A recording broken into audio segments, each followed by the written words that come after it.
Bonjour à tous, bonjour et bienvenue dans la 5ème de couve, le podcast de débat autour du manga. C'est la seconde émission post-rentrée pour nous et c'est l'un des événements de cette rentrée manga. Demon Slayer ressort, je sais pas comment on dit. Demon Slayer, c'est en librairie, voilà. C'est un manga connu au Japon sous le nom de Kimetsu no Yaiba, qu'on peut traduire par la lame du tueur de démons.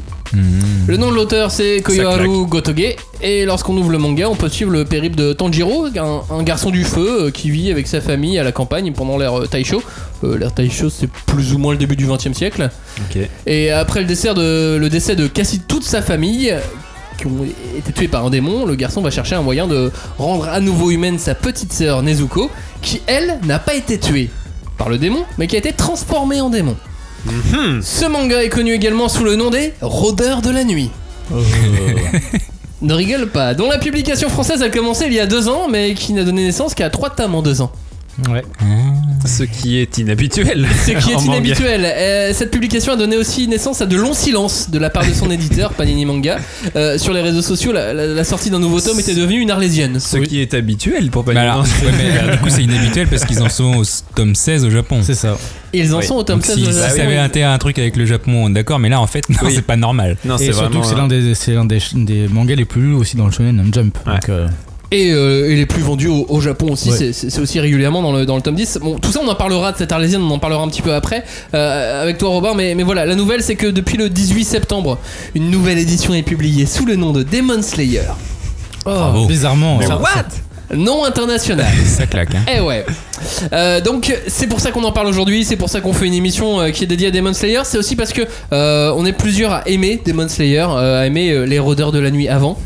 Ou à aimer Demon Slayer aujourd'hui, c'est pour ça qu'on en parle. Alors est-ce qu'il faut se lancer? Est-ce qu'il faut, ou peut-être se relancer dans Demon Slayer? C'est ce dont on parle maintenant dans la 5ème de couve. On ne pousse pas, s'il vous plaît, on ne pousse pas, c'est inutile. Le public n'est pas autorisé à assister aux épreuves éliminatoires. Moi, je crois que je pourrais être un très bon ninja. À quoi vous jouez? L'heure est grave, c'est pas le moment de faire les guignols. Mais on n'a rien d'autre à faire, on peut pas sortir. On va leur faire notre attaque secrète, l'attaque de la Tour Eiffel, ils vont rien comprendre. Et il faudra aussi parler des dessins animés, notamment des dessins animés japonais qui sont exécrables, quoi, qui sont terribles. Ah, les bâtards! Oh, this you crazy mother...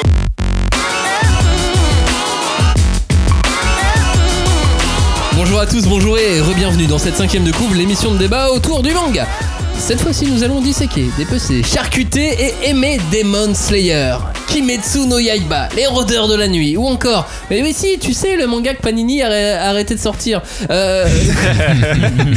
Et qui le relance maintenant. Et du coup, c'est lequel? Que vaut ce manga? Quelles sont ses qualités? Quels sont ses défauts? Faut-il se lancer? Faut-il se relancer dans la lecture? Nous allons tout vous dire. Mais laissez-moi avant tout vous présenter les membres de l'équipe qui ont été sélectionnés cette fois-ci. Lui, s'il était un démon, il ne se nourrirait non pas de votre chair, mais de votre esprit. Robert Raël ou Robin. Robert. C'est pas un nom de démon, Robert Raël. Robert Raël, ouais, mais ouais, Robert Hue, quoi. Ouais, c'est ça, j'avais peut-être un truc comme ça, Robert Hue. Ça va Robin? Ça va et vous? Oui, ça va très bien. Je suis très content de continuer cette rentrée avec vous, je suis ravi. Comme un démon. Voilà, j'ai faim. Lui non plus ne va pas se nourrir de votre chair, mais c'est simplement ce qu'il préfère, le poulet. Salut Joe. Je savais pas qui c'était parce que du coup ça pourrait être l'autre. Tu préfères plus le poulet que l'autre. Le mec manque de respect, c'est-à-dire qu'il nomme même plus les gens quoi. Non mais c'est pour pas spoiler. Non mais voilà, non mais dans la vie, je veux dire, si quelqu'un aime le poulet, c'est toi. Ouais mais le poulet frit. C'est vrai. Parce que ça va. En fait, est-ce qu'on peut dire que tu croques la vie comme un poulet frit? Avec qui dégouline. Comme on croque dans un poulet frit. Attends, je le refais. Lui non plus ne va pas se nourrir de votre chair, mais c'est simplement parce qu'il préfère le poulet frit. Exactement. Salut Johnny. Salut Max. Et même que parfois je mange que le frit et pas le poulet. Ah, comme Cartman. Il mange que la peau avec la sauce. S'il était un démon, il serait celui de la nuit. Il ferait fuir les fantômes de l'ennui. Rue déserte, dernière cigarette, plus rien ne bouge. Juste un bar qui éclaire le trottoir d'un néon rouge. J'ai besoin d'un Flavien. Salut Flavien. Salut. Moi j'aime beaucoup cette chanson. J'ai envie de me barrer instantanément de cette émission. Demon Slayer, les démons de minuit. Enfin, je veux dire, il y a un lien quand même. Non, Arrêtons tout de suite toute référence à cette chanson, s'il vous plaît. Hashtag 5DC pour réagir sur les réseaux sociaux. Hashtag 5DC, le groupe de débat autour du manga par exemple. La 5ème de couvre.fr, ça c'est le site. On est aussi sur YouTube. Vous tapez pareil le petit hashtag 5DC. Normalement on remonte dans les premiers et même sur Google. Alors oubliez pas de faire le 5 en chiffres et le E juste après, parce que j'ai tenté aujourd'hui la 5ème, on n'est pas dedans. Le 5 de couvre, on n'est pas dedans. Du coup faut on n'est pas dans quoi, mais sur quoi on remonte? Sur Google. Sérieux? Du coup il faut vraiment mettre 5ème avec le numéro. C'est pas les spécialistes de flux là. Si, et je m'en suis rendu compte quand quelqu'un a demandé hey, je vais écouter ton podcast, et il a tapé 5ème en entier. Alors c'est vrai que moi-même qui suis dans la 5ème en lettres, ça marche pas. On l'a jamais fait. Et si on fait la 5 de coup sans le E, bah on n'est pas là non plus. Ah ouais. Ah donc c'est là, plus loin 5 E. Non mais je vais améliorer le référencement. Après en vrai, on sera partout. Après en vrai, si vous nous écoutez, c'est que vous nous avez déjà trouvé, donc du coup vous avez pas besoin. Ouais, faites des efforts aussi, ça va. Ou si c'est la première fois, vous savez comment faire. Voilà.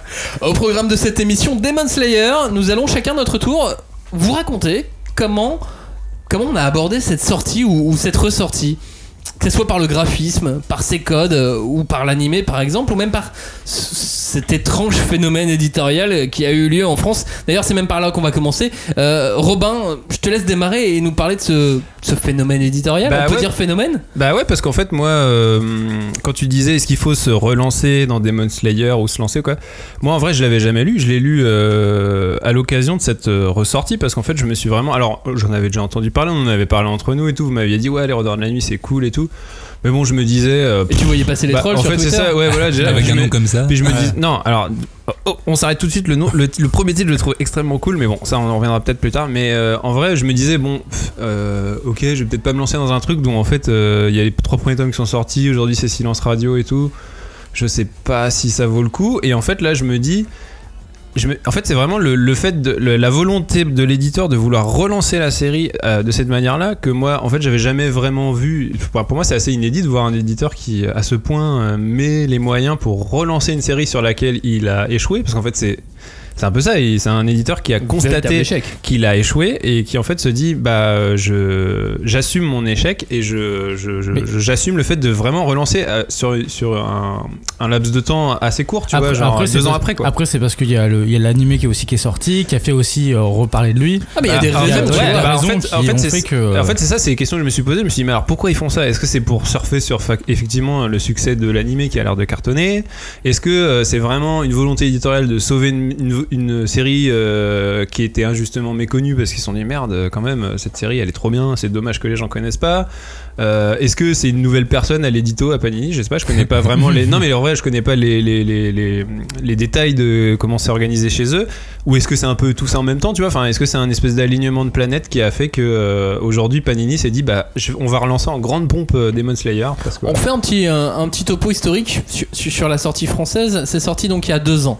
Au mois d'août 2017, au cœur du mois d'août, genre 20-23 août. Les Rôdeurs de la Nuit, tome 1, sans renfort de promo. Ouais.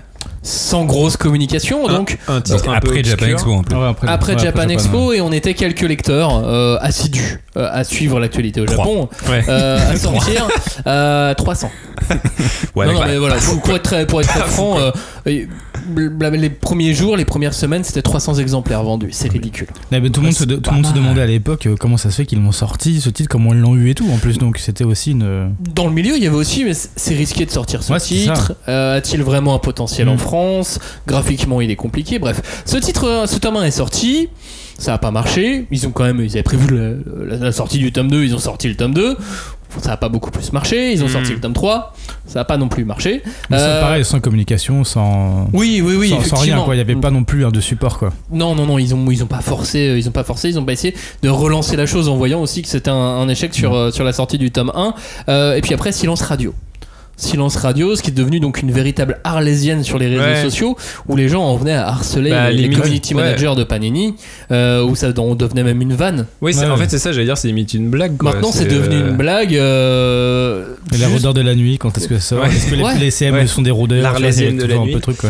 Mais non mais en vrai c'est... Et donc attends, juste pour finir la petite histoire éditoriale, les équipes édito chez Panini Manga ont changé.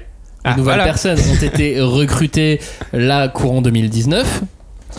Ils ont ressorti Et ils ont décidé, en toute logique au final, de ressortir les tomes 1 et 2 dans un pack en plus pour le même prix. Pour le coup, pour moins de 7€, on a les tomes 1 et 2 de Demon Slayer là, depuis le 18 septembre. Et de relancer la série avec de la promo, avec tout ce qu'il faut. Bah, en vrai, c'est ça que j'ai trouvé assez ouf avec cette histoire, c'est que c'est vraiment le constat d'un raté éditorial, parce que c'est vraiment ça, quoi. C'est en fait, en gros, Panini, on vous dit que on a échoué, enfin on a raté le lancement d'une série et avec le temps et par un contexte particulier, on décide de relancer complètement et de réoffrir aux gens, mais vraiment très peu de temps après, l'occasion de découvrir ça. Et franchement, honnêtement, moi j'avais vraiment l'impression que c'était inédit dans l'histoire de l'édition de manga en France, tu vois. Et aussi raccourci, oui. Et mais par contre, il y a déjà eu des. Et je me dis, est-ce que ça. Berserk est le plus grand exemple. Berserk a été proposé 2 fois. Oui. Échec. Et finalement Glénat l'a proposé comme il faut et succès. Oui, voilà, mais après Berserk. Mais c'était une autre époque, c'était d'autres données temporelles. Je me trompe peut-être, mais Tsubasa c'était pas pareil, c'était pas chez Panini après chez Glénat.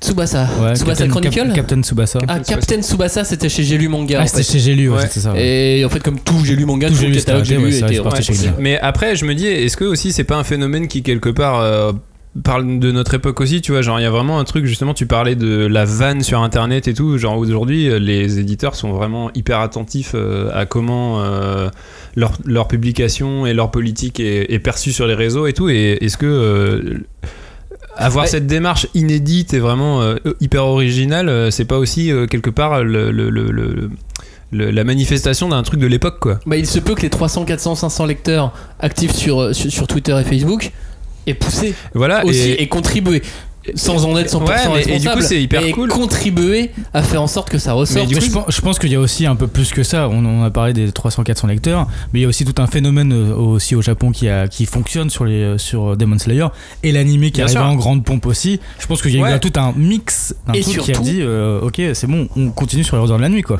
Sur Demon Slayer. Pour être un peu technique, Shueisha va vendre les Rôdeurs de la Nuit / Kimetsu no Yaiba / Demon Slayer à Panini Manga. Quand ils font un contrat, il y a des clauses, il y a des exigences.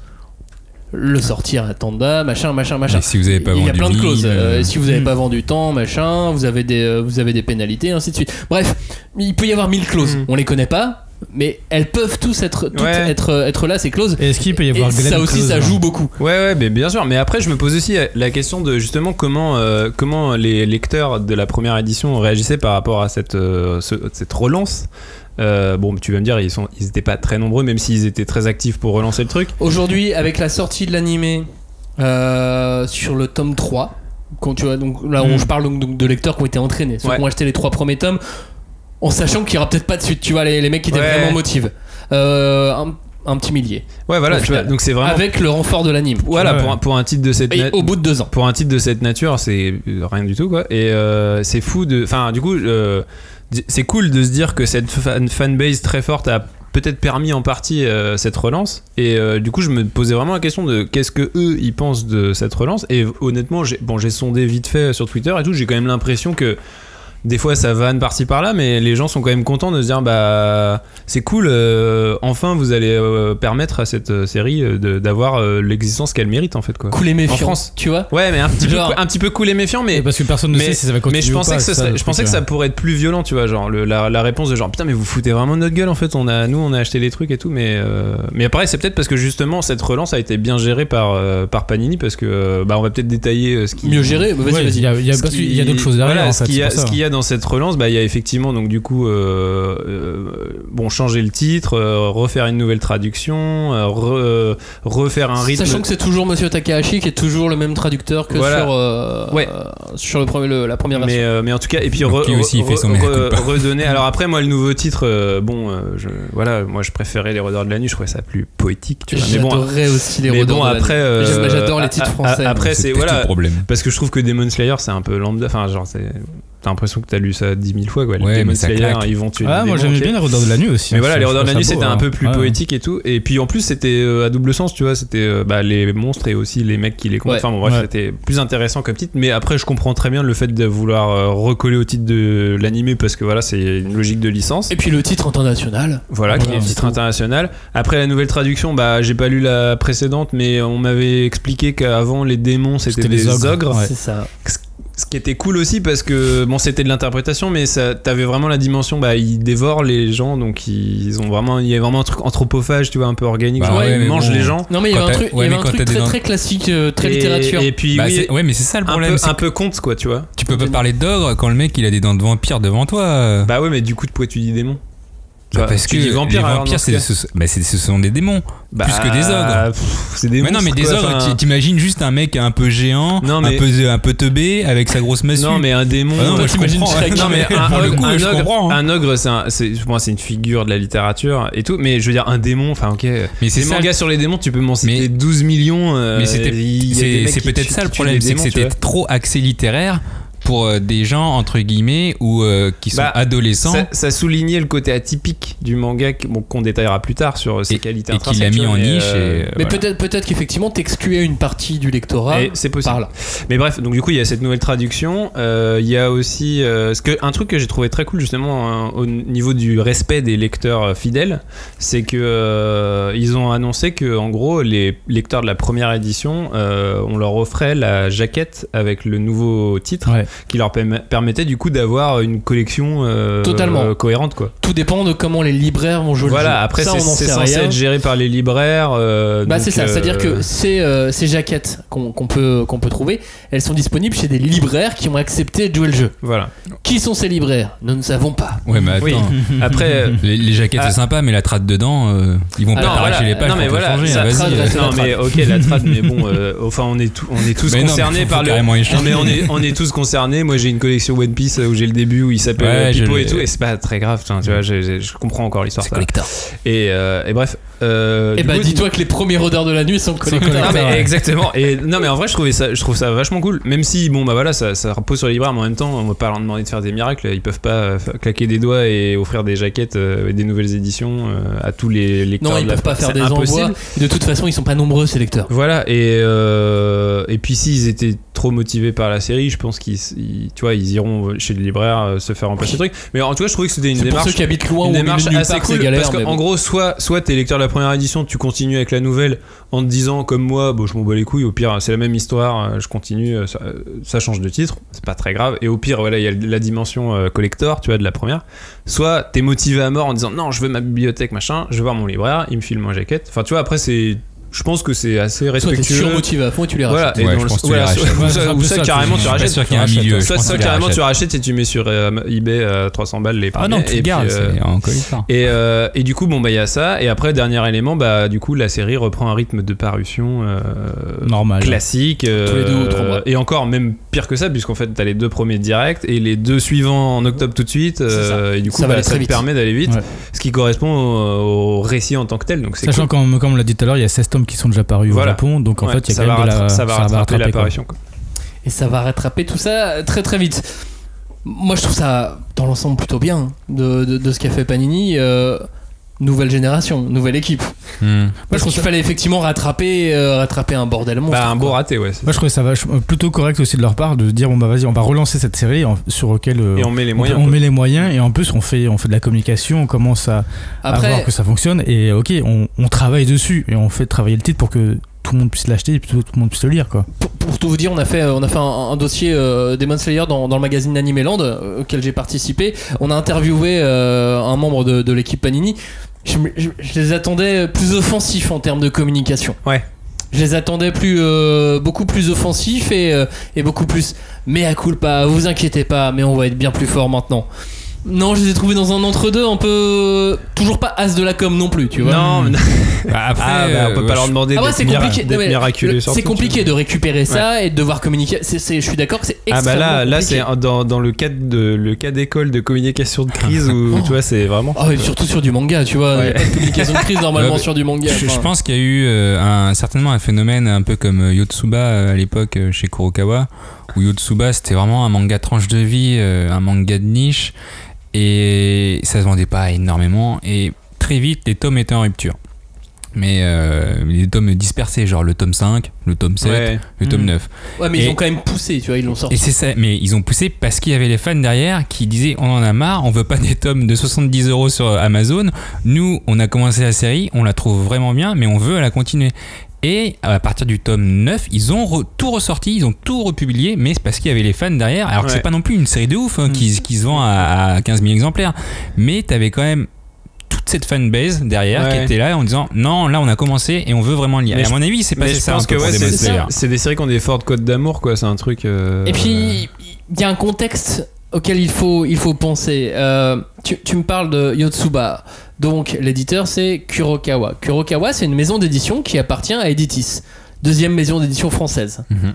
Donc des reins solides, mais une présence française, avec un responsable éditorial présent, grande gueule, qu'on connaît, qu'on a déjà reçu dans cette émission, à la rentrée dernière d'ailleurs, pour l'émission One Punch Man, qui s'appelle Grégoire Hello. Et voilà, ils ont quand même un impact, ils peuvent discuter.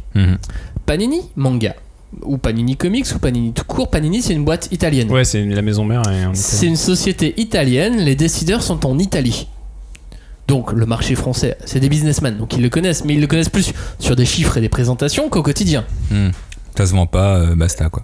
Voilà, donc à un moment donné, non mais c'est aussi bête. C'est basta cause. Basta, c'est ça que je voulais dire. Basta cause, ici. Et tu vois, forcément, la réflexion et la réaction par rapport au marché français est différente. Et je pense même que quand ils ont acheté Kimetsu no Yaiba, ils l'ont peut-être même acheté pour l'Italie et l'Espagne, parce qu'ils sont présents sur plusieurs continents, plusieurs pays latins.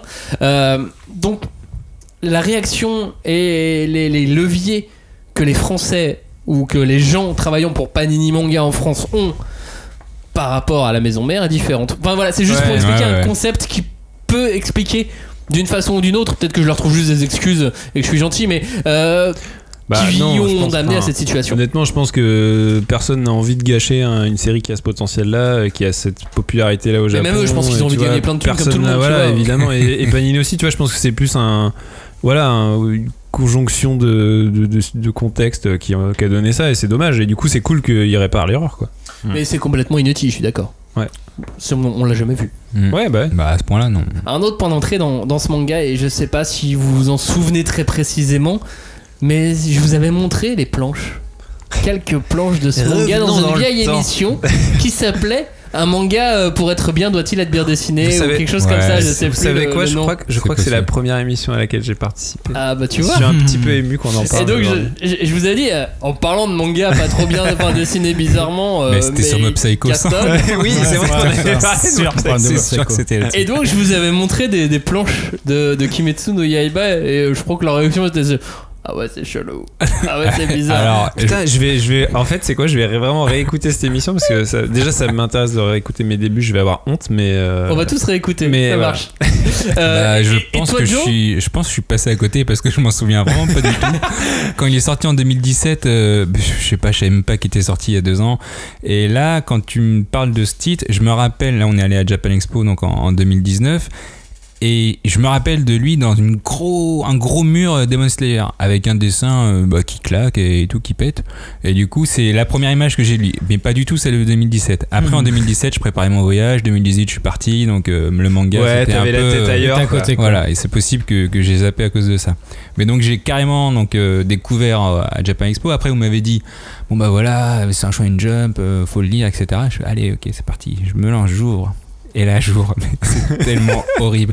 Le dessin, j'ai fait mais c'est quoi ce truc? Est-ce que c'est pour les gamins? Ouais, parce que parfois, en fait, j'ai l'impression que c'était pas proportionné. Il y avait des trucs où tu fais mais c'est un truc de gag, c'est une histoire enfantine, qu'est-ce que ça va être? Et j'ai failli refermer. Franchement, sans déconner, j'ai failli refermer direct le manga en me disant bah non mais laisse tomber, c'est pas pour moi. Mais bon, on est sur quelque chose qui est plus proche de l'estampe. On a une émission à faire. Moi, je suis assez professionnel. T'es professionnel. Ah, je déteste l'estampe. Et je suis assez professionnel. Ah, le mec, il tire à balles réelles. C'est genre l'estampe, moi, c'est de la merde. Mais non, mais c'est pareil avec la Renaissance italienne. Non, mais moi, le Caravage, tu mets devant le Caravage, j'ai envie de dégueuler. Mais non, mais il y a l'estampe au Kusai, ok, l'estampe avec des personnages, mais c'est mort. Je trouve ça moche, mais j'aime pas. C'est pas que c'est moche, c'est que j'aime pas. C'est ton droit. En tout cas, de manière professionnelle, je me suis dit, on a une émission, alors je vais continuer à lire. Je vais lire ce manga qui est pas beau. Et je vais, allez, c'est parti. Et puis du coup, je commence, franchement, j'avoue, le mec il s'est quand même amélioré à la fin de son tome 1. Et surtout, alors c'est une meuf. J'avoue, l'auteur, la fille, la dame, la femme s'est améliorée à la fin de son tome 1. Et honnêtement, quand tu vois le contexte historique, tu découvres très vite que tu es au début du XXe siècle, que ça se passe en 1900, les gens ils ont pas d'électricité, enfin tout ça. Et tu te dis, il y a quand même une certaine cohérence graphique entre cette époque qui est vraiment vagabonde et ces estampes dégueulasses et ce dessin un peu simpliste, un peu rapide. Les gens vivaient de manière dégueulasse, le dessin est dégueulasse. Non mais c'est très cohérent, tu as raison. Non mais très vagabond. Le méchant, je sais pas, je crois qu'on le voit à la fin du tome 1, le vrai méchant. Celui qui a transformé en ogre tous les autres. Ah oui. Un vampire quoi. Et démon. Un vampire démon ogre. Déjà il est habillé trop bizarrement avec son chapeau, enfin un costard. Et puis quand tu vois sa tête, je veux dire, elle est très simple, c'est 2 traits et il est tout blanc. Enfin, c'est un manga, d'accord, ok, c'est un vrai blanc, mais il y a pas vraiment de recherche d'expression, il y a pas de réalisme, c'est vraiment. Non mais c'est volontaire. Oui. Bah oui. Et c'est pour ça que je te dis que il y a une certaine cohérence par rapport au contexte historique, par rapport à ce que l'auteur veut montrer, enfin veut nous transporter en tout cas pour ce manga. Et à la fin, t'acceptes. Mais enfin, en tout cas pour moi, il a fallu vraiment que je dise les 2 tomes. Ça a été un frein pour accepter ça, parce que j'ai failli arrêter dès le début. Franchement, le dessin c'était vraiment dur. Et les phases d'action par la 28e forte de l'eau. Ouais, ça m'a un peu saulé. J'aime bien par contre le voir en dessin. Par contre, le mec qui prononce à chaque fois, bon, je vais faire la 6e forme, le cercle cendré, ça me rappelait vraiment des mangas à l'ancienne. C'est à l'ancienne, mais ça me rappelle Bleach au début quand il fait 98 Kaido et qui fait ses doigts. Moi, ça me rappelait. Tiens, j'ai une autre question pour toi qui a pas forcément aimé le dessin. Les interchapitres. Ouais. Non plus. Il y avait quoi? Il y a des dessins. Des illustrations. Alors, a priori, si, ça, maintenant que tu me dis, parce que je revois sa sœur là qui a toujours son bout de bois dans la bouche, et justement ils mettent, alors ça c'est ce qui se passe, et j'avoue, les interchapitres sont sympas, et je pense sont vraiment mieux dessinés que le reste du manga.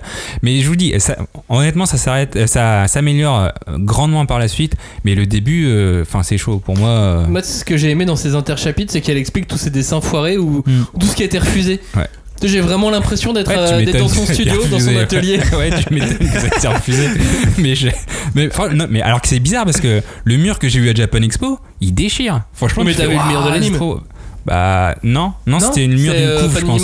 Oui, c'est Panini Manga. Ah, c'est le stand Panini Manga. Non, c'était pas l'anime. Ouais. C'était le stand Panini Manga. Ok. Et il était vraiment bien. J'ai fait, oh putain, c'est cool. Même la couve du tome 1, dans mes souvenirs, elle est pas moche. Elle est pas comme le dessin. Elle est pas forcément fidèle à l'intérieur. Mais c'est vrai que. Mais c'est dans les premiers chapitres. Effectivement, les premiers chapitres, il y a un laisser-aller au début, mais après. C'est pas un laisser-aller, c'est le temps de trouver son. Oui, c'est ça. Et voilà, les proportions ne sont pas. C'est le temps de trouver ses personnages. Mais petit à petit, ça rentre quoi. Et il y a 2 choses aussi. Je pense, je vais pas empiéter parce que c'est une autre partie, mais le scénario va très vite. Et en fait, le dessin est assez fluide. Que paradoxalement, justement, le fait qu'il soit enfantin, il est assez fluide. T'as pas besoin de chercher beaucoup de détails. C'est le fait que ça soit très estampe au final qui nous emmène très vite à tourner les pages. Et ça suit le scénario, ça avance assez rapidement, et du coup ça colle. Ça garde une cohérence. Faut pas oublier qu'on est au début, donc ce que j'ai dit, un garçon du feu.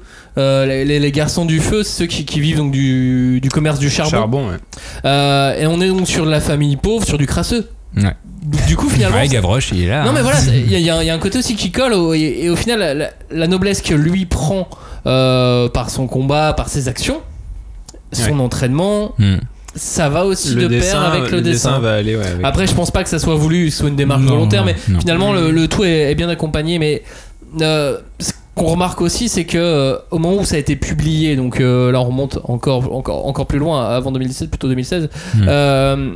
c'est qu'on a des différences sanglantes par rapport aux autres mangas du Shonen Jump.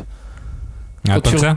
Oui, enfin, moi je me rappelle là, quand j'avais feuilleté un Shonen Jump à l'époque, j'ai vu ce truc là, je me suis dit mais qu'est-ce que ça fout dans le Shonen Jump, parce que t'avais des trucs c'est à côté des One Piece, c'est à côté des enfin pas des Naruto, mais voilà, t'as quand même des beaux titres, et là t'arrives il y a peut-être encore Naruto à l'époque, peut-être Naruto à l'époque, mais t'arrives à côté de ça, tu fais waouh, qu'est-ce que ça fait là, en plus en 3ème ou 4ème position, du coup tu te dis ça va pas quoi. Parce qu'il était bien classé mais quelque part c'est marrant parce que ça me rappelle, tu nous en avais déjà parlé Max, c'est que en fait tous les gros cartons du Shonen Jump en général, c'était toujours des œuvres qui avaient des dessins qui étaient un peu en décalage par rapport à leur époque, tu vois.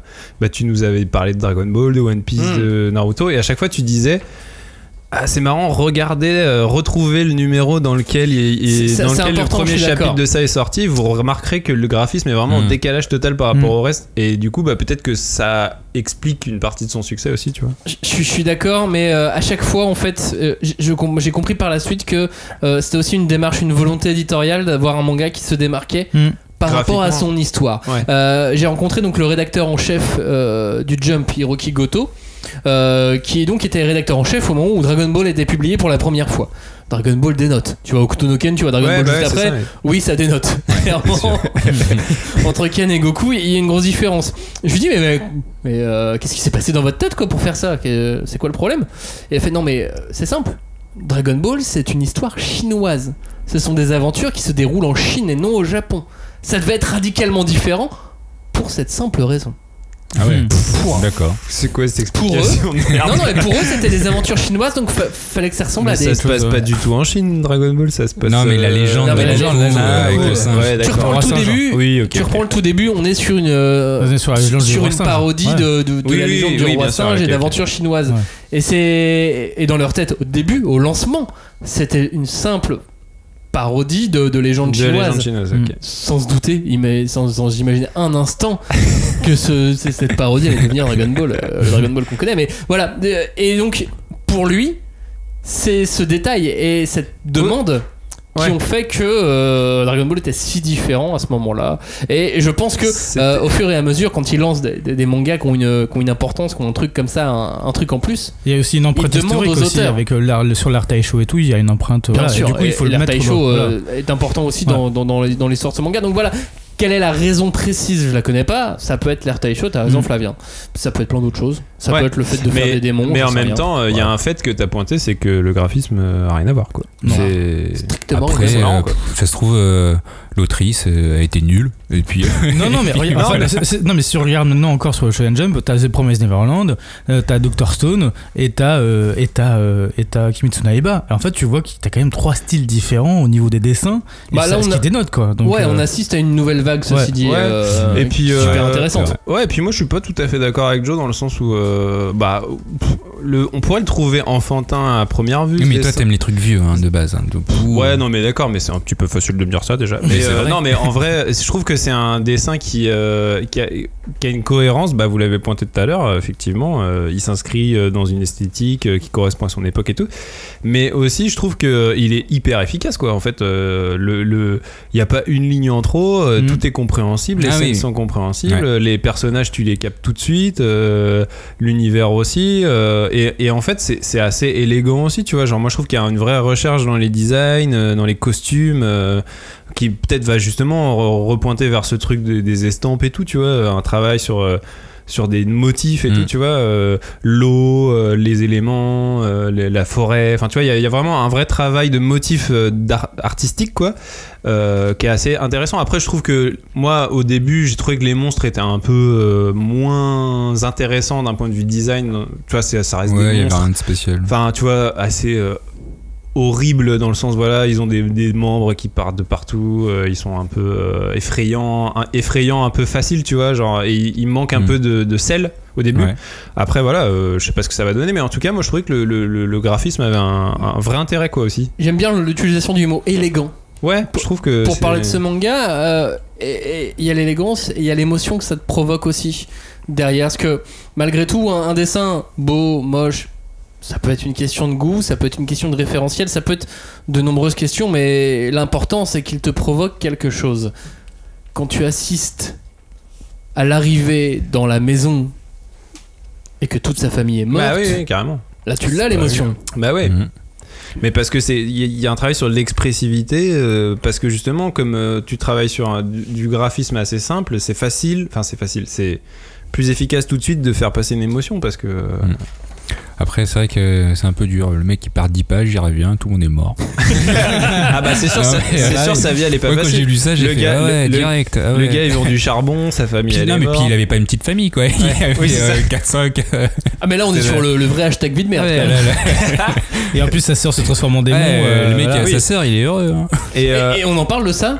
Je veux dire, le mec il décide de partir avec sa sœur et après il part avec sa sœur qu'il a toujours dans une boîte dans le dos. Mais oui, mais ça c'est des trouvailles, il y a des trouvailles de ouf, franchement, rien que ça. De ouf, je rétrécis quand je veux et je m'agrandis quand je veux. Non mais je trouve super malin de la part de la mangaka.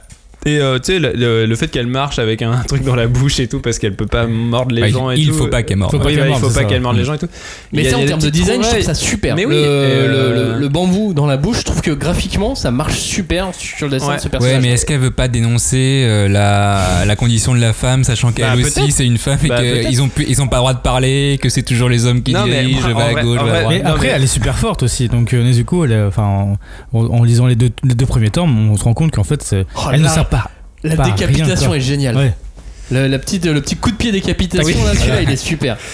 Et en plus, pour revenir sur le graphisme en tant que tel, je trouve que cette élégance et ce côté pas enfantin, c'est un peu réducteur de dire ça, mais vient créer en plus un décalage encore plus important sur toutes les situations qui sont très shonen up, tu vois, très difficiles, tu vois, genre ce qui se passe, on est quand même dans un monde c'est assez nihiliste, tu vois, genre le mec il vient d'un milieu pauvre, sa sœur elle se transforme en démon, c'est l'air taïcho, tout est dur, tu vois, tout est dur. Et puis le héros en vrai c'est un gamin, donc voilà, et tout est très dur, et il affronte des trucs hyper durs aussi, et il affronte des épreuves de ouf et tout, et je trouve que ce décalage très entre le dessin cartoonesque et le propos shonen Hump, ça m'a un peu rappelé, alors après trop de proportions gardées, mais ça m'a un peu rappelé Full Metal Alchemist avec l'auteur de Full Metal Alchemist, parce qu'elle a un dessin qui est aussi qui est très efficace sur les modes humoristiques et tout, et qui en fait était un dessin qui dénotait aussi, tu vois, à l'époque Full Metal c'était un peu ouais, mais grande proportion gardée, parce que c'est quand même on parle pas du même, déjà c'est pas vraiment le même dessin, mais il y a vraiment, je trouvais qu'il y avait vraiment ce même décalage entre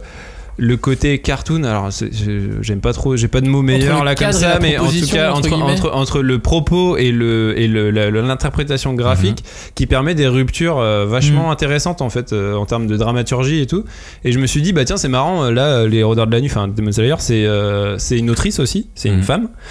Et c'est marrant, est-ce que les femmes elles auraient pas une proposition, une espèce de contre-proposition du shonen, tu vois, qui permet des choses comme ça? Est-ce que c'est leur sensibilité, leur truc, leur vision artistique qui offre ça, quoi? Et effectivement, elles auront une proposition qu'on n'a pas eu puisqu'on leur a jamais laissé de place. Voilà, et du coup, je trouve ça vachement. Je me dis carrément, est-ce que les femmes sont l'avenir du shonen? Non, mais il y a aussi ce côté où aussi, on avait parlé aussi, ce côté un peu tranche de vie qu'on peut voir aussi dans Demon Slayer, qui est assez fort, et le côté émotionnel aussi qui prend le dessus. Après, je veux pas être dans le sexisme, genre c'est une femme donc elle fait des tranches de vie et tout, mais je veux dire, il y a vraiment en tout cas un parti pris, il y a une contre-proposition qui est intéressante. Toi, Flavien, t'es arrivé dans Demon Slayer d'abord par l'animé.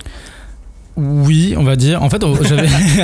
oui. On va dire oui. Non, peut-être. On va dire. En fait, j'avais lu rapidement les Rôdeurs de la Nuit, mais ça n'avait pas donné un grand souvenir. Je trouvais ça très sympathique et tout, mais bon, voilà, j'avais pas. C'était un peu sans plus. En plus, je m'étais dit, ouais, il y a 3 tomes, ça va jamais sortir. Voilà, je faisais un peu partie des gens, genre, bon, on laisse tomber, quoi. Hashtag les blasés. Voilà. Et après, quand l'animé est arrivé sur Wakanim, j'ai fait, wow. Attends, mais je me prends une grosse claque dans ma tête au niveau déjà, au niveau de la musique, au niveau du graphisme. Parce que justement, tout à l'heure, on parlait des coups d'épée, enfin des coups de kata, des techniques au Koiladon et tout. Là, en fait, t'as un parti pris graphique qui est quand même assez exceptionnel sur cet animé là, et qui te donne une autre vision en fait aussi du manga. Et en même temps, je me suis dit bon bah ok. Vu qu'il est très bon au niveau de la narration, au niveau du découpage, au niveau des persos, les émotions comme on l'a dit aussi tout à l'heure, Bon bah, je vais me replonger. T'as eu les petits poils qui se sont. Ah ouais, j'ai eu moi à certains moments j'ai eu ma petite larmichette qui en coulait. Mais ouais, ça doit être chaud après d'arriver sur le manga. Et ben en fait, non mais je dis ça parce que l'anime, j'ai vu aussi les images et j'imagine l'animation avec les combats, ça doit vraiment claquer. Mais quand t'arrives sur le manga, tu dois te prendre une claque visuelle, pas forcément dans le bon sens. En fait, ce qui m'a rapproché dans le manga, c'est ce décalage justement entre l'humour et l'action. Sur l'animé, en fait, c'est ça qui m'avait marqué. En fait, c'est que dans les séquences d'action, il y a quand même pas mal d'humour. Et en fait, je trouvais que le décalage sur humour-action dans le manga, il est beaucoup plus marqué, il est beaucoup plus frappant.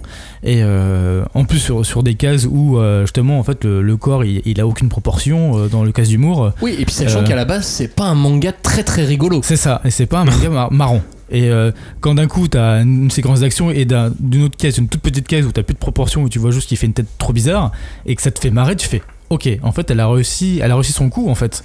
Alors que sur l'animé j'avais pas forcément ce truc là. Après c'est vrai qu'on pourrait faire des comparaisons mais sur entre les deux. Mais le manga pour moi, lequel est le plus fort, l'animé ou le manga? Parce qu'en fait cette scène meilleure que l'autre et en fait... sachant que c'est le manga, tout le monde le sait. Enfin je veux dire c'est toujours la base. Voilà. Mais le manga en lui-même, il est très bon sur les découpages, sur une narration rythmée simple, comme tu l'as dit. Et c'est quelque chose, je pense qui est devenu aussi incontournable. C'est-à-dire que l'un ne va pas sans l'autre. C'est que l'animé a ses points forts et le manga a ses points forts. Et pour avoir une belle complémentarité aussi bien dans l'histoire de Demon Slayer, pour moi il faut lire et regarder. Ouais. En plus comme ça t'as la musique aussi quand tu lis le manga. Enfin t'es vraiment plongé dans l'art taisho avec les héros. Et c'est ça qui m'intéresse plus dans ce manga. Et c'est un des rares mangas. Je reprends Full Metal Alchemist. C'est un des rares mangas comme Full Metal Alchemist où les deux sont très bien, où c'est complémentaire. Et c'est quelque chose qu'il faut garder. Et c'est pour ça que je trouve que c'est intéressant que Panini ait relancé la machine en surfant sur cette vague. On se doute bien que. On se doute que CVT il pouvait pas avoir les résultats de la diffusion de l'animé au moment où ils mettent en branle la ressortie du manga. Non mais il fallait une excuse pour ressortir. Mais ça représentait une excuse, ils savaient que l'animé allait sortir, même s'il n'avait pas fonctionné, le manga serait sorti. Oui. Je pense que tout était déjà dans les tuyaux à mon avis. Ouais, mais là il y a quand même ce prisme là qui est quand même, il y a je sais pas combien de vues sur Wakanim, mais c'est un des meilleurs animés qui fonctionne sur la plateforme et aussi au nombre de stats actuels en tout cas, parce qu'il y a eu d'autres blockbusters entre temps qui sont sortis, mais actuels, voilà, on en est au 23e épisode ou un truc comme ça. Le truc il cartonne toujours, donc après tout est possible, hein. Ça se trouve ils ont reçu un ultimatum du Shonen Jump. Relancez-le, sinon vous aurez plus rien. Non, mais après, après on n'est pas dans après c'est pas pareil, tu vois, il y a des séries comme The Promised Neverland qui sont très bien aussi en manga, et en animé il y a que 12 épisodes qui sont pas folichons, et là c'est quand même une sorte de décalage quoi. C'est vrai que souvent le manga, même en France, le manga a de l'avance sur l'anime. Ouais. Là pour le coup l'anime il y a beaucoup d'avance sur le manga. Ouais, c'est ça. Mais ceci dit, alors on va encore faire la comparaison avec Full Metal, mais en France, rappelez-vous, Full Metal, le premier animé était arrivé bien avant qu'on découvre le manga. Mais l'histoire était différente. C'était le même début, mais du coup c'était spécial. Alors sur Demon Slayer, de ce que j'ai vu, j'ai pas tout vu, mais ce que j'ai vu c'est copier-coller. C'est copier-coller. Il y a un peu plus sur les phases d'entraînement où on disait que la narration va vite et tout. Sur les phases d'entraînement, il y a quand même un peu plus de longueur, et sur le focus des personnages. En épisode et demi versus 2 chapitres. Ouais, mais je trouve qu'il même 10 pages même. Il y a un peu plus ils prennent un peu plus le temps aussi sur l'appropriation des personnages et le fait que sur l'émotion, sur le côté émotion, c'est clairement sur l'anime aussi. Et en vrai, si on veut vraiment parler il met combien d'épisodes à découper son rocher? Et il en met moins d'un épisode. Il est pas c'est seul. Pas comme Namek dans Dragon Ball quoi. Mais en vrai, pour Full Metal qui est venu d'abord en anime et après en manga, faut aussi voir l'époque à laquelle c'est sorti. Hein. Le manga, c'était pas non plus un truc de ouf à l'époque. Oui, non mais d'accord. Donc, c'est pour ça il faut pouvoir comparer ce qui est comparable. Et comparaison n'est pas raison, dirons-nous. Et là, c'est compliqué. Au final, c'est quand même l'animé qui t'a poussé à te replonger dans le manga. Ouais, c'est l'animé qui m'a replongé. Sans l'animé, tu serais pas retourné sur le manga naturellement. Non, pas forcément. En plus, je me suis dit, avec Panini, je sais pas quoi m'attendre. Et là, j'ai vu qu'ils ont fait l'effort et tout, j'ai fait, ok, bon, je vais quand même m'y remettre. Oui, il y avait une alignement de planètes. Et en plus, il y avait une nouvelle traduction, des nouvelles choses qui sont faites. Je me dis, bon, ok. Même s'il n'y a pas énormément de différence non plus sur la traduction. J'ai fait les comparatifs. Il y a des petits moments qui étaient un peu vagues, ont été refaits, il y a les ogres, c'est pas non plus fou. Je veux dire, c'est pas le jour et la nuit. Mais en tout cas, ce qui est bien, c'est que les deux sont raccords, quoi. Donc quand c'est ça, c'est bien. Disons que le héros s'appelle toujours Tanjiro. Oui, il s'appelle pas Gilles, quoi. Non. Personne ferait ça aujourd'hui. Maxime, je sais pas, comme dans les.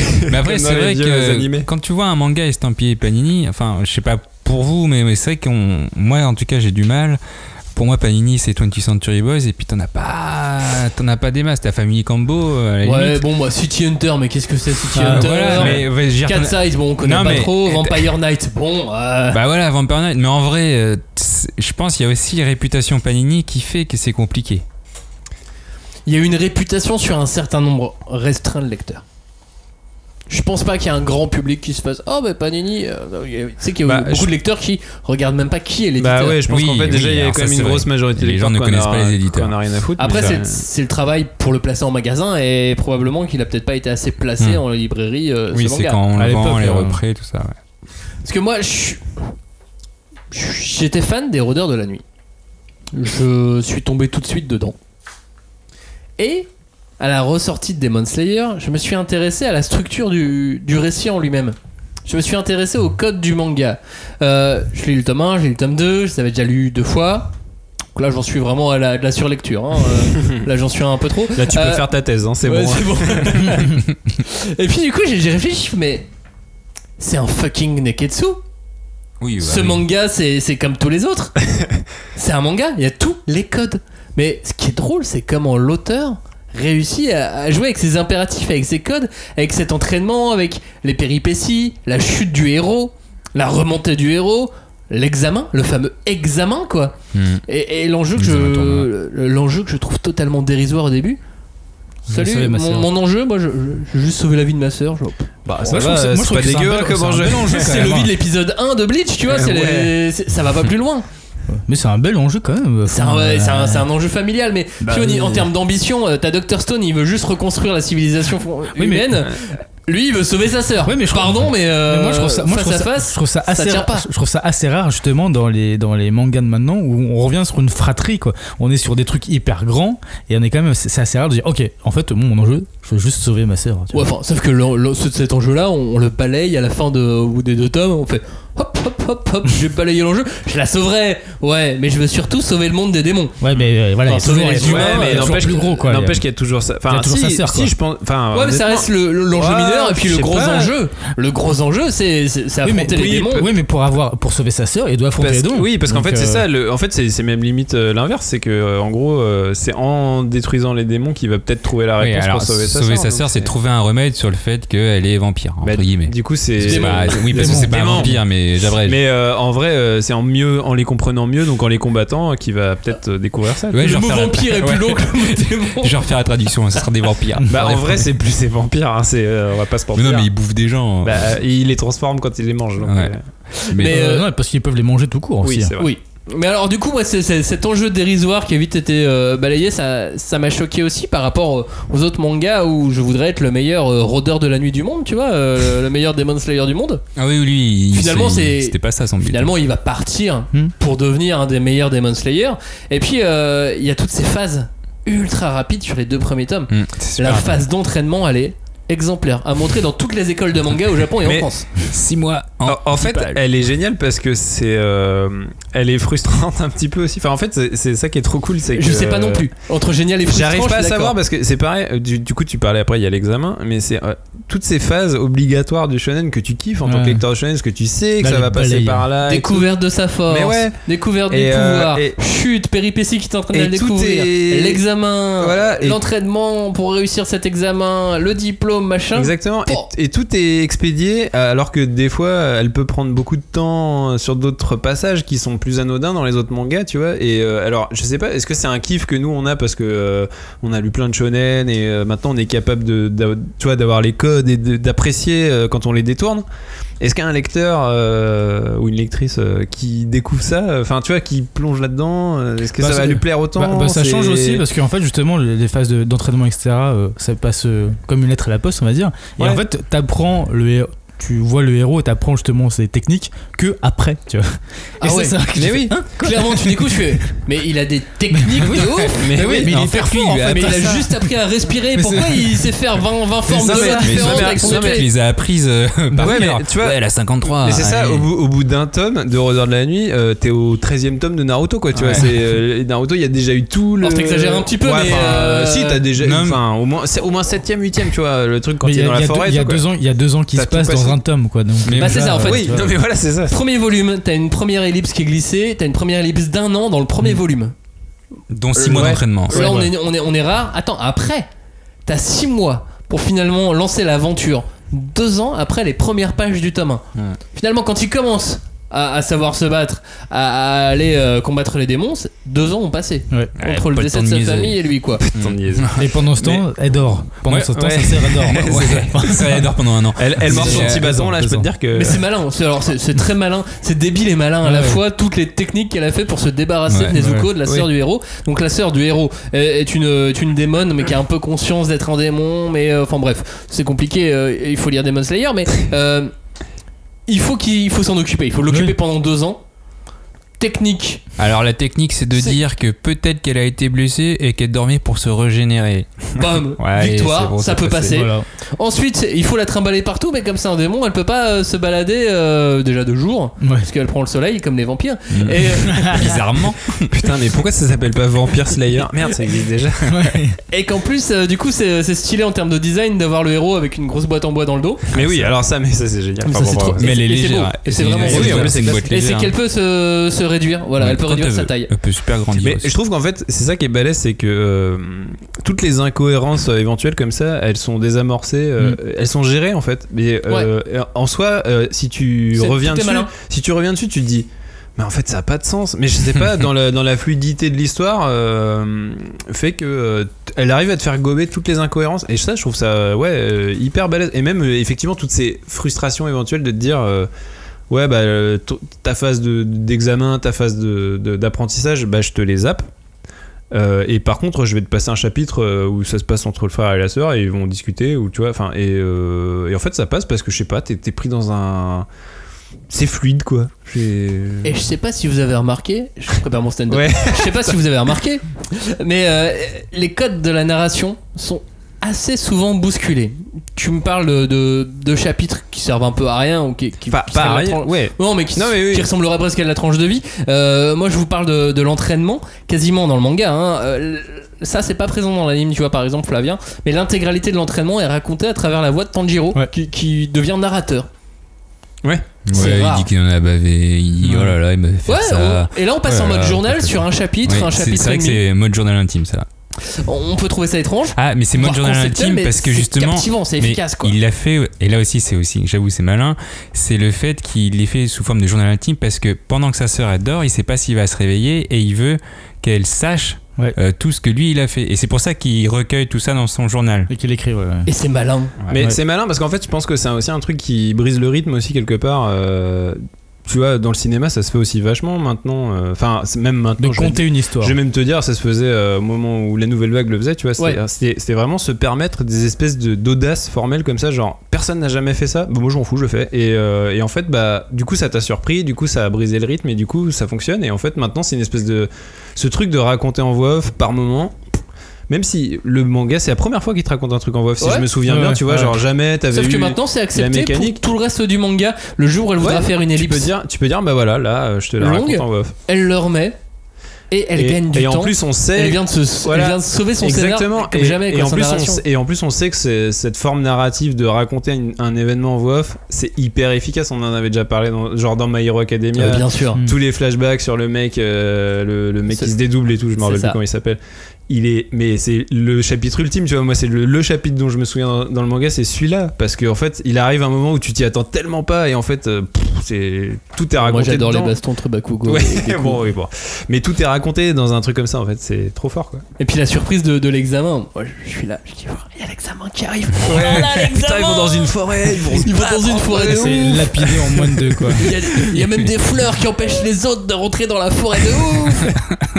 C'est quoi cette histoire de fleurs? fleurs. On nous donne des détails super tu l'as précis. oublié, mais parce qu'en fait, C'était quoi les fleurs? Et parce qu'en fait, L'aïeul des iris, je sais plus ouais, ça doit avoir une signification. Une fleur. Et une fleur qui Ça est. t'empêche Et ça de empêche les démons de partir. Ouais. Ah oui, c'est vrai, l'odeur ou je sais pas quoi. C'est une odeur particulière qui fait que les démons ne peuvent pas sortir d'une prison, de cette prison. Et donc là, je suis chaud. Oh, les bouches. Je fais 7 jours de combat. Oh là là là. Tout le tome suivant, ça va être que ça.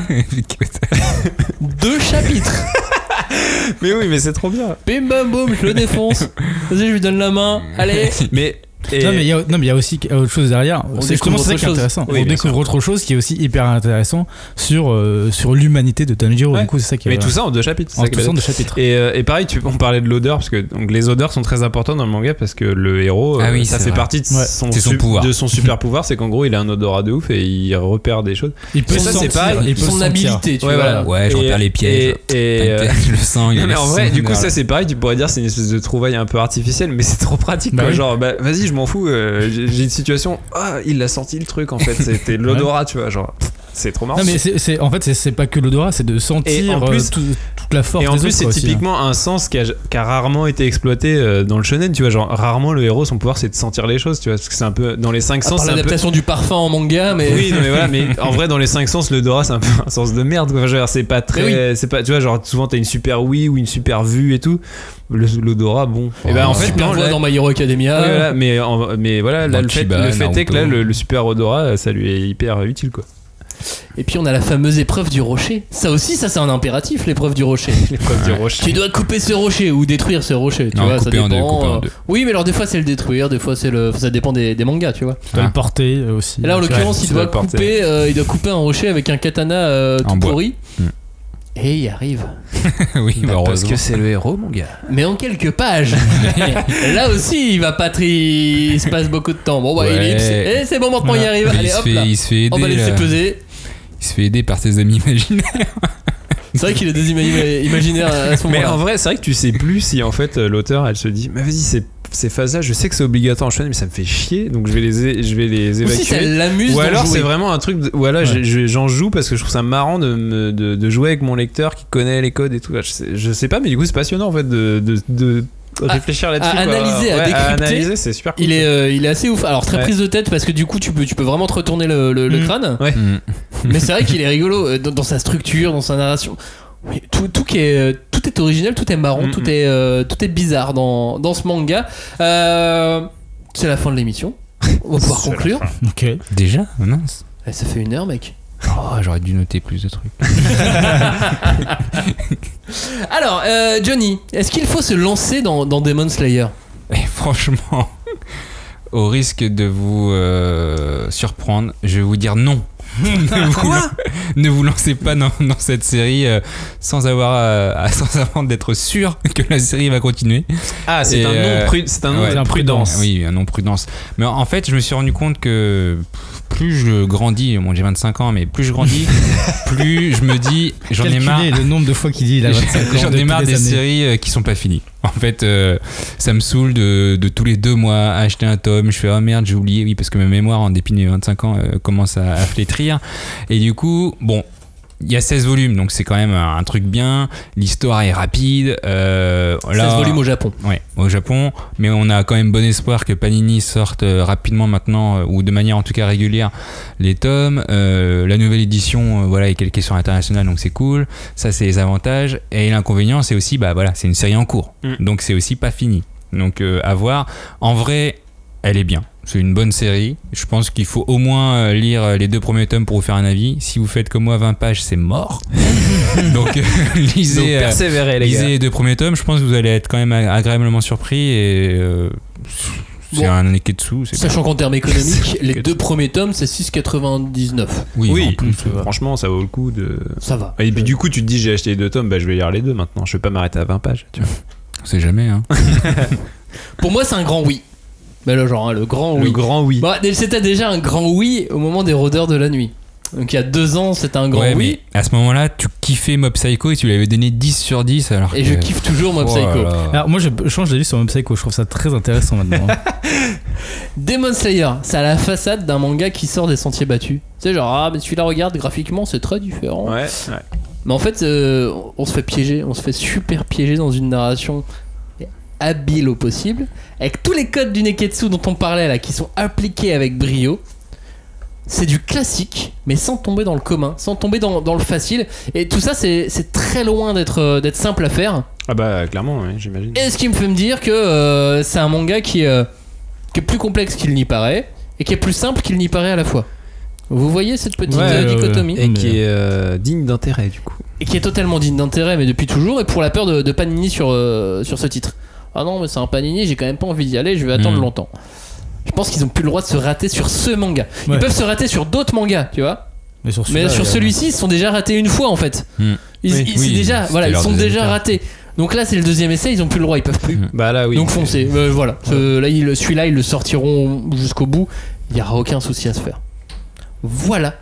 En ce qui me concerne, Flavien, c'est à toi. Moi, je te rejoins, c'est un grand oui. Il y avait aussi une attente particulière par rapport à ce qui était sorti aussi avec Panini, et c'est vrai qu'ils n'ont pas le droit de flancher, surtout avec l'animé l'attente de l'animé qui est derrière, qui a provoqué aussi une attente au niveau du lecteur. Moi, ça a été mon cas.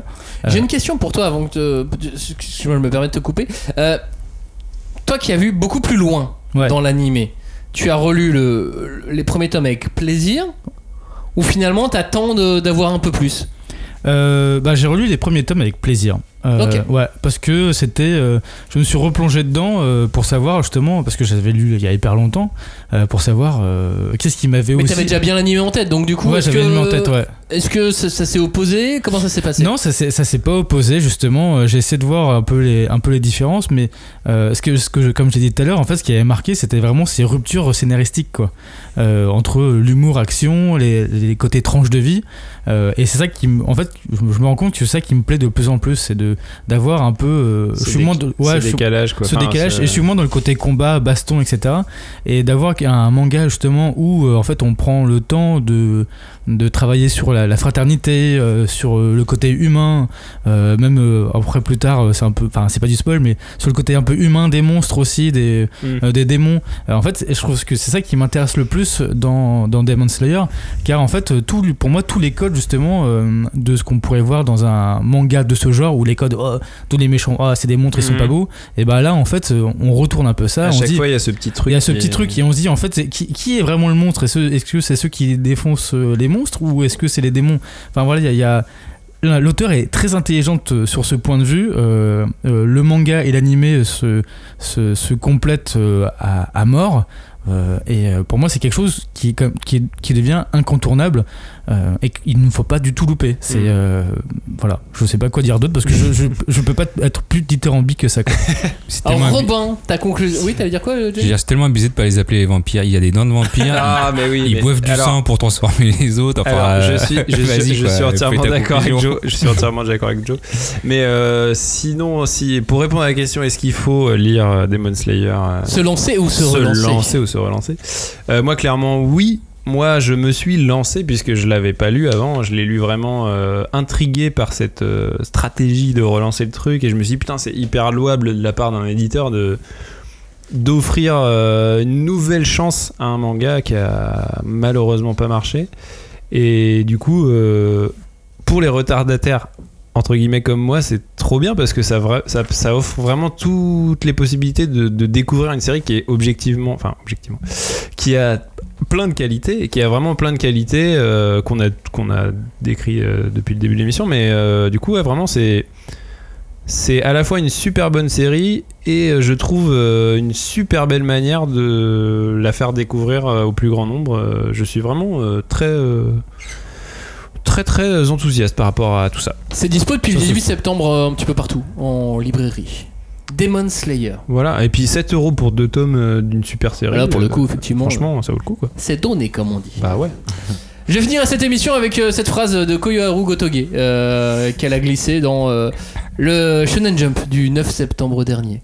Ah, on est comme ça, on finit sur des citations. Non mais c'est son truc de la rentrée, et il finit sur une citation. Et comme le dit Koyoharu Gotoge, en le confondant avec mes écouteurs, j'ai accidentellement enfoncé le bout de mon cordon de charge dans mon oreille, et j'ai fait couler le sang. Merci. Voilà, merci à elle. A bientôt, merci d'avoir écouté la 5ème de couve, #5DC sur les réseaux sociaux, on vous dit à très bientôt. Ciao, salut, et les Demon Slayer. Salut, ouais, ciao. Salut les vampires.